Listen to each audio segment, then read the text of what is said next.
நேற்று சில பேர் நண்பர்கள் தான், பழகியவர்கள் தான், அவர்கள் எழுதினார்கள், முத்தமிழ் பேரறிஞர் என்று பட்டத்தை ஏற்றுக்கொள்ளக் கூடாது.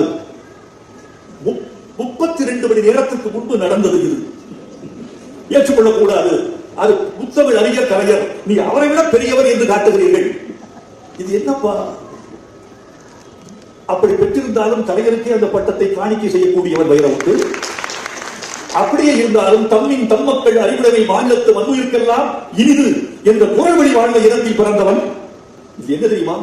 தமிழிசை சங்கம், இந்த மதுரை தமிழிசை சங்கம் அந்த முத்தமிழ் பேரறிஞர் என்ற பட்டத்தை இதுவரைக்கும் 30 பேர்களுக்கு வழங்கியிருக்கிறது.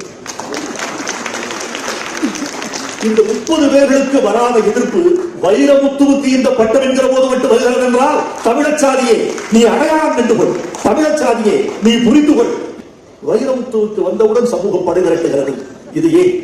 வைரமுத்து கருப்பன், வைரமுத்து ஒடுக்கப்பட்ட மரபிலிருந்து வந்தவன், வைரமுத்து கல்வி ஒதுக்கப்பட்ட சமூகத்திலிருந்து வந்தவன், வைரமுத்து ஏர்பிடிக்கிற உழவர் கூட்டத்திலிருந்து வந்தவன்.